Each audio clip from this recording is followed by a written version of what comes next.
Hello everyone, this is Julie with Craft with Julie, and today I wanted to share with you another idea using the Sunburst thin cut. This is the guy right here, and it ends up cutting out this shape and then all of these fun, like you can do it on pattern paper and have all of these sections. So it's kind of a fun thin cut to play with. So that's what I've been doing this week, if you haven't noticed, on Facebook and all my social medias. So today I wanted to show you how I created this one right here. I used distressed oxides and some shimmer brush and a stamp and all kinds of fun things. So if you can kind of see the up close, I don't know, sometimes it's hard for the camera to pick up the shimmer, but this is the one I'm going to show you how to create today.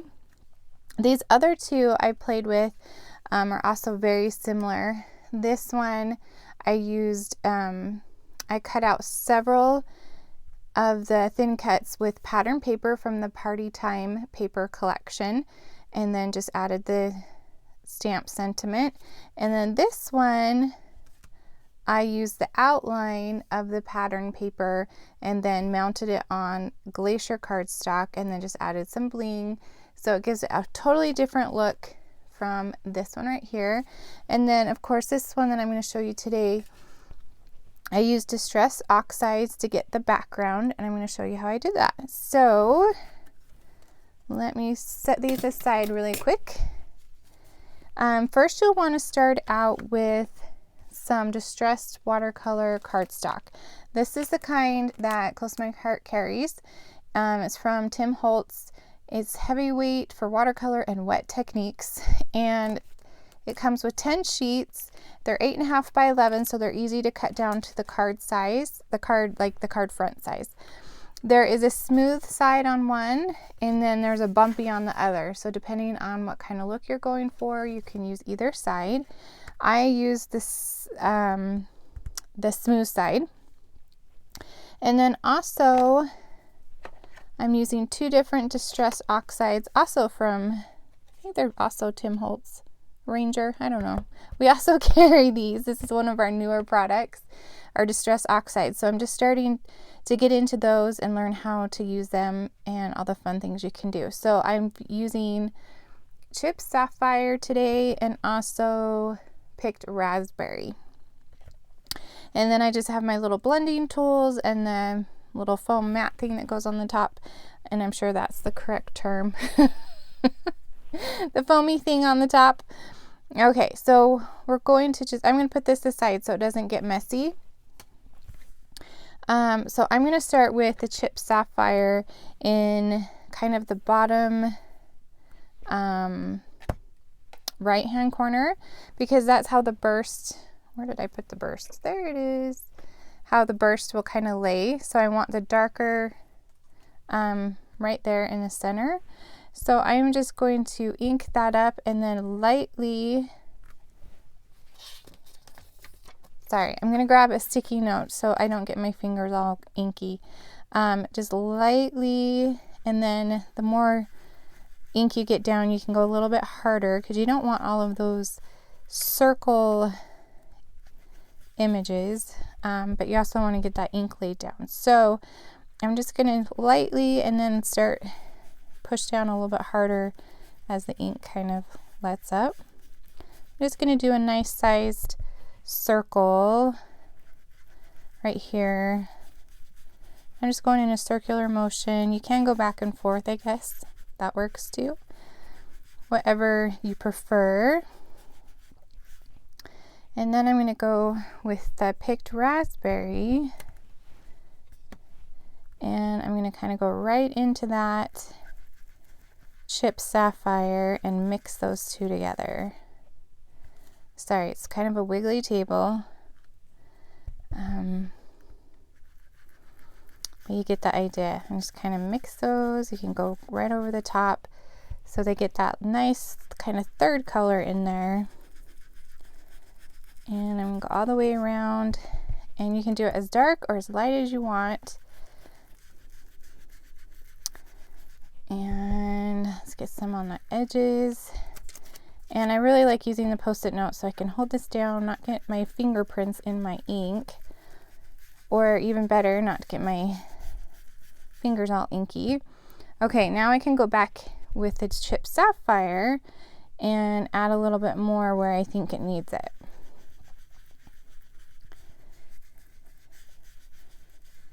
And then you can go back with your picked raspberry, even those out. You can go back and forth as much as you want. You can lay down as much or as little as you want on this. Okay, so now I'm going to do this edge over here. And I can mix that in with the sapphire. And just go over it as much as I want. Oh, and the mat I'm using, I wanted to talk about that. So this mat that I'm using right now, I believe it's called the All Purpose Mat, and it is non-stick, and it's also, oh, wow, I didn't want to do that. Oops. I was talking. It's okay, I'll fix it. It is heat resistant and non-stick, and it's perfect for projects like this where you can go over the edge, and then I'll show you and I'll just wipe it up after I'm done. Okay, so I think that looks pretty good. Maybe I'll get that edge over here a little bit more, and then this edge, oops, see, I put my fingers in there. That edge a little bit more, and kind of just go over that. Okay, so I can put those two away. These are actually my first two colors I've gotten of the Distress Oxides. I have a couple more, so I'm really super excited to try out some more colors and techniques with it.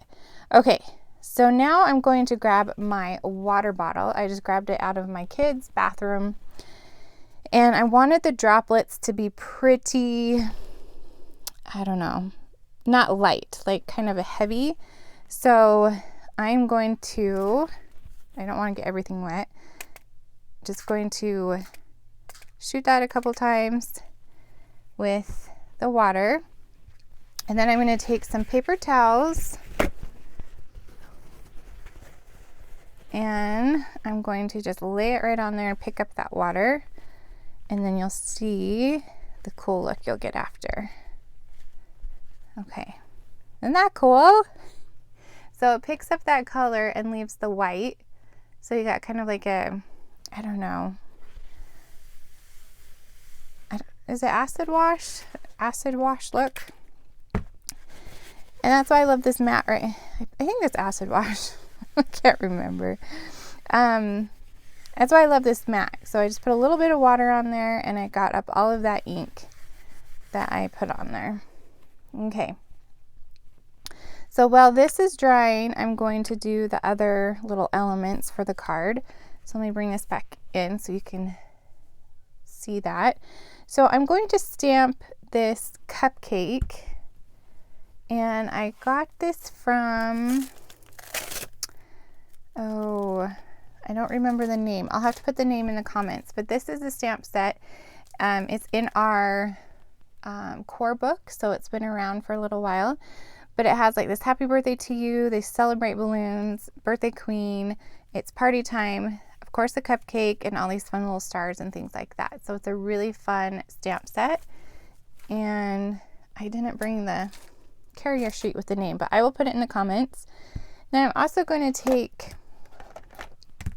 some Intense black ink, and I'm using Intense because I'm going to be coloring this in with marker. And Intense black, it won't bleed, so you won't get that, you know, smudgy black line look when you're coloring it in. And I'm going to just use a little foam so you get a nice crisp image, and I'm just going to stamp it right there, and then I can clean that off with my chamois and grab my Shinhan alcohol markers, and I colored the bottom, the little wrapper, with the Lavender blend, and I did the dark on the outside. So I'm just going to outline that with the dark. And it's kind of okay if I don't get like exactly on the lines, because I'm going to go in and fill it with the light color. And yeah, these are super nice markers. Honestly, I never really liked to color in images before, just because I could never get like the colors to look right.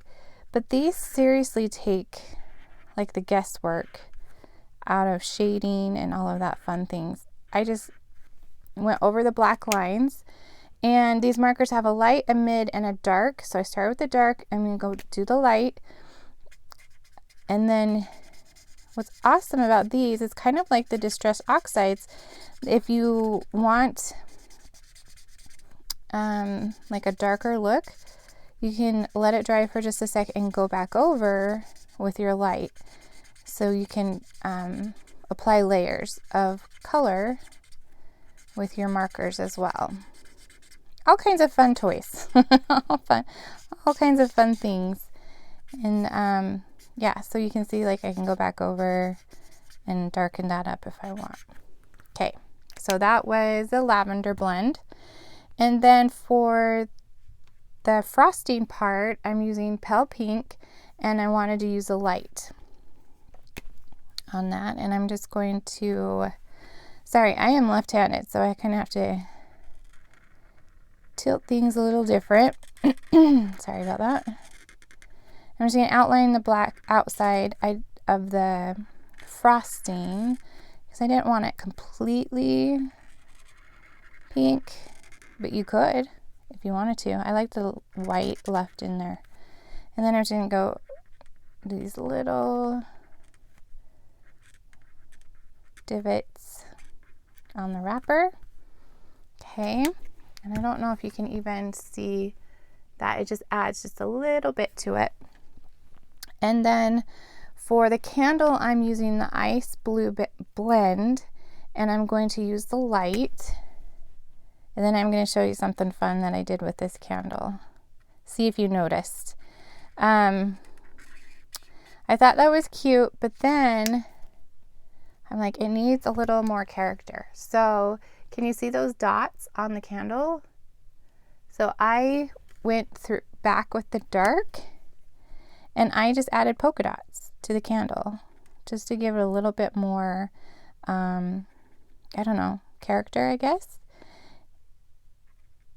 And it's kind of just a fun little accent that you can see, but it's not like in your face, you know? Okay, so that was the ice blue blend. And then I'm using the citrus for the candle. I'm just going to use the light on the top.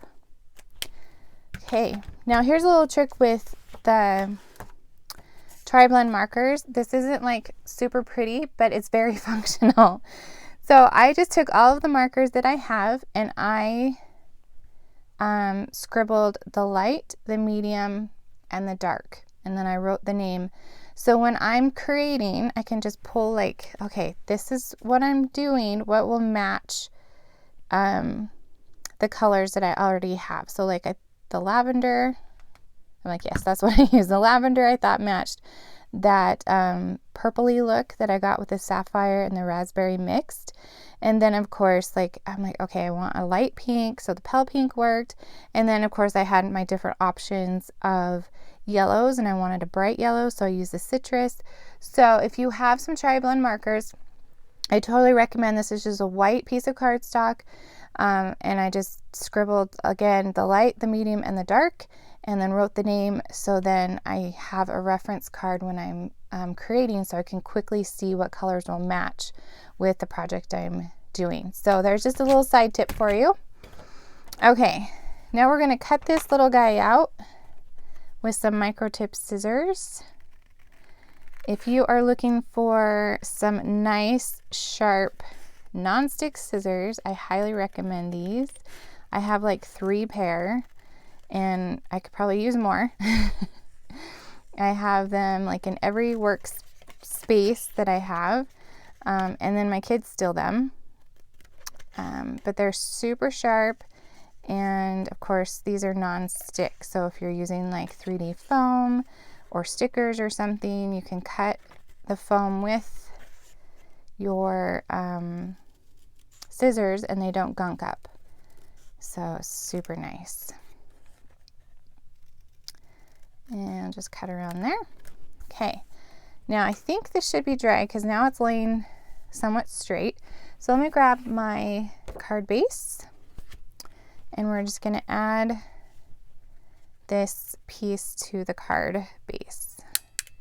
And it just measures 4 1/4 by 5 1/2, so the exact same size as a card front. And I'm just going to lay that down. Okay, and then I have my Sunburst that I cut with my thin cut.